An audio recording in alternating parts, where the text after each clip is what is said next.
মানুষের সেবা, মানুষের কল্যাণ সাধ্যমতো, কিন্তু নিজের পরিবর্তন, নিজের সংশোধন, নিজের জিন্দেগি গঠন পুরা মতো। নিজের সংশোধন হবে কি মাসুম? পুরা মতো। মানুষের সেবা হবে কি মতো? সাধ্য মতো। সাধ্য মতো। ইন উরিদু ইল্লাল ইসলাহা মাস্তাতাতু, কোরআন শরীফের আয়াত। নবীরা বলতেন, হে আমার জাতি, আমি আমার সাধ্যটুকু দিয়ে তোমাদের সংশোধন চাচ্ছি। আমি তো সাধ্যের বাহিরে যাইতে পারবো না। এজন্য নিজের ফিকির করা, নিজেকে গড়ে তোলা, ঈমান, আমল, লেনদেন, মুআমালাত, আখলাক, আচরণ, এটা নিয়ে গড়ে তোলার একটা চমৎকার উৎকৃষ্ট সময় নিজেকে সাজিয়ে তোলার মাহে রমজান। কেউ যদি সিদ্ধান্ত নেয় আমি রমজান মাস আলাদাভাবে ভাববো, রমজান আমার পৃথিবী থেকে বিচ্ছিন্ন, রমজান আমি শুধুই আখেরাত, রমজান আমার শুধুই আখেরাত, রমজান আমার শুধুই পরকালের ফিকিরে কাটবে, তাহলে ইনশাআল্লাহ এক রমজানেই একজন মুমিন পুরা মুত্তাকি হয়ে জান্নাতি হয়ে যাবে। এক রমজানে। আপনারা অনেকেই সবাই জানেন, দাওয়াত ও তাবলীগের যে বিশ্ববিখ্যাত কিতাব তালিম হয় সারা পৃথিবীর মসজিদে মসজিদে, ফাজাইলে আমাল, এই ফাজাইলে আমালের যিনি লেখক শেখুল হাদিস হযরত মাওলানা জাকারিয়া রাহমাতুল্লাহি আলাইহি, জগৎ বিখ্যাত বুজুর্গ ছিলেন, পৃথিবীর শ্রেষ্ঠ আলেমে দ্বীন ছিলেন তিনি। সারা পৃথিবী উনাকে চিনে, সারা পৃথিবী।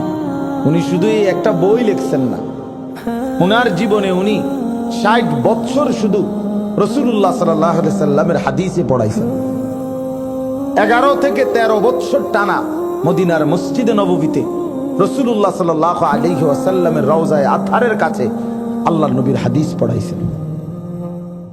মদিনাতেই উনি মাদফুন, উনার কবর মদিনাতেই।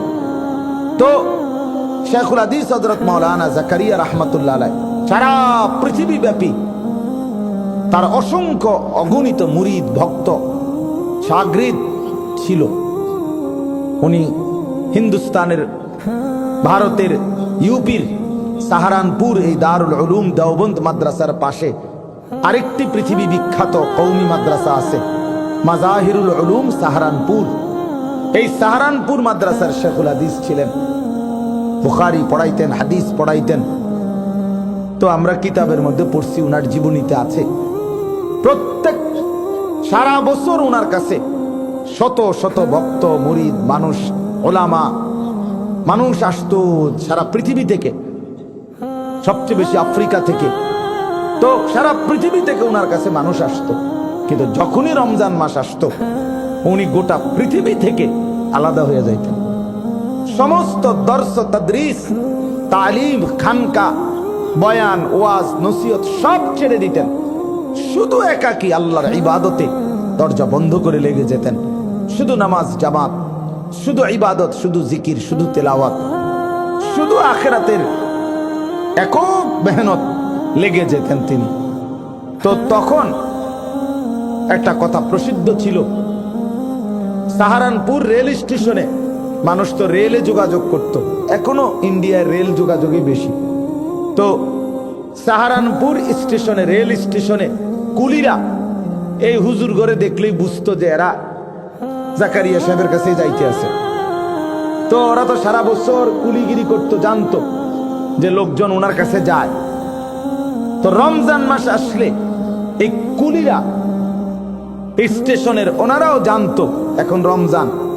তো এই সময় যদি কেউ ট্রেন থেকে নামতো, কুলি যদি জিজ্ঞাসা করতো কই যাবেন, বা কুলি দেখলে বুঝতো, জিজ্ঞাসা করতো, বা উনি যদি জিজ্ঞাইতো যে কই যাবেন, তো বলতো যে জাকারিয়া রাহমাতুল্লাহর সাথে সাক্ষাতের জন্য যাচ্ছি। তো কুলি পর্যন্ত বলতো ইন্না লিল্লাহ। আপনি জানেন না শায়েখের এখন রমজান মাস? মানে কুলিও এটা জানতো যে হযরত তো রমজান মাসে কাউকে দেখা দেয় না, সাক্ষাৎ দেয় না, শায়েখের এখন রমজান মাস। তো গোটা সাহারানপুরে কথার আওয়াজ উঠতো যে শায়েখের এখন রমজান মাস, অর্থাৎ হযরতের এখন রমজান মাস। আমরা যেমন বলি আমনের তো এখন ঈদ। আপনার এখন ঈদ, আপনার তো পোয়া 12, আপনার তো গেই না। তো লোকেরা বলতো শায়েখের এখন রমজান মাস, অর্থাৎ রমজান আসলে তিনি পৃথিবী থেকে আলাদা হয়ে যেতেন। শুধু আল্লাহ তাআলার মহব্বত আর মারেফাতে, আল্লাহ তাআলার ইবাদত আর বন্দিগিতে হারিয়ে যেত, ডুবে যেত। ওনার বিখ্যাত কিতাব আছে আকাবির কা রমাদান, আমাদের পূর্বসূরীদের রমজান কেমন ছিল, আউলিয়ায়ে কেরামের সিয়াম সাধনা, এই নামে বাংলা অনুবাদও আছে এই বইটা। তো এই বইতে আছে এমন অসংখ্য বুজুর্গের নাম উনি লিখছে, যারা এক রমজান শেষ হওয়ার পর 1 বছর টানা আরেক রমজান আসা পর্যন্ত প্রতিনিয়ত রমজানের জন্য একবার হলেও দোয়া করতেন, আল্লাহ আরেকটা রমজান পেতে চাই, আরেকটা রমজান, আরেকটা রমজান, আরেকটা রমজান, আরেকটা রমজান। এই জন্য রমজান মাস মহান আল্লাহ পাক রব্বুল আলামিনের সবচেয়ে প্রিয় পছন্দের মহব্বতের মাস, মুমিনের জীবন সাজাবার মাস, জীবনটা সুন্দর করবার মাস, হায়াতটা কাজে লাগাইবার মাস। বাপ আল্লাহ পাক আমাদের সামনে সেটা আনতেছেন। আর অল্প কয়টা দিন, আজকে 10 তারিখ চলে যাচ্ছে, তাইলে এদিক দিয়ে আর 18 দিন, আর 1 মার্চ অথবা 2 মার্চ, তাহলে 1 মার্চও যদি বাদ দেই 19 দিন, সর্বোচ্চ আর 18-19 দিন আমাদের সামনে মাহে রমজান বাকি আছে। অতএব আপনাদের কাছে আমার বিনীত অনুরোধ, মাহে রমজানকে নিয়ে ভাবেন। রমজান আপনি কিভাবে কাটাইবেন, আলাদা ইবাদতের জন্য ভাবেন, তাইলেই মুমিন। ইয়া আইয়ুহাল্লাযীনা আমানু কুতিবা আলাইকুমুস সিয়াম, আল্লাহ আলাদা ডাক দিয়ে বলছে, হে ঈমানদার শোনো, তুমি কিন্তু আমার মুমিন বান্দা, আমি কিন্তু তোমাদের উপরে রোজা ফরজ করেছি, রোজা তোমাদের উপরে ফরজ করেছি। কামা কুতিবা আলাল্লাযীনা মিন ক্বাবলিকুম, তোমাদের পূর্ববর্তী সর্বযুগের ঈমানদার উম্মতদের উপরেও আমি রোজা ফরজ করেছিলাম। কেন করেছি জানো? এই রমজানেই আমি আল্লাহ এক রমজানেই, এক রোজার মাধ্যমেই, ইবাদতের মাধ্যমেই লাআল্লাকুম তাত্তাকুন, তোমাদেরকে আমি আল্লাহ মুত্তাকি বানিয়ে দেব। আর যে মুত্তাকি হবে সেই জান্নাতি হবে। উইদ্দাত লিল মুত্তাকিন, কোরআনুল কারীম আল্লাহ তাআলা বলছে জান্নাত বানানোই হয়েছে মুত্তাকিদের জন্য, জান্নাত বানানোই হয়েছে মুত্তাকিদের জন্য। ইন্নাল মুত্তাকিনা ফি জান্নাতিন ওয়া উয়ুন, নিশ্চয়ই মুত্তাকিরাই থাকবে জান্নাতে, জান্নাতে মুত্তাকিরাই থাকবে। আখিরাত আমাদের জন্য, জান্নাত আমাদের জন্য। আখিরাতের সমস্ত নিয়ামত ঈমানদারের জন্য। কোন বেঈমান, কোন কাফের, কোন মুশরিক, কোন হিন্দু, কোন বৌদ্ধ, কোন ইহুদি, কোন খ্রিস্টান, কোন নাস্তিক, মুরতাদ, নাফরমান, আখিরাত আর পরকালে চোখ বন্ধ হইবার পরে মৃত্যু থেকে নিয়ে আর কোনো দিন এক ঢোক পানিও পাবে না, এক লোকমা খাবারও পাবে না।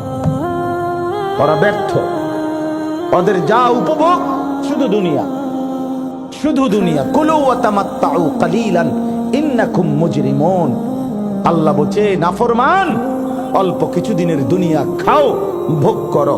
ওয়াইলুন ইয়াউমাইদিল লিল মুকাদ্দিবিন, মনে রেখো সেদিন আখিরাতে তোমাদের জন্য রয়েছে জাহান্নাম। এখন খাইয়া লাও, খাও, ভাত খাও, তরকারি।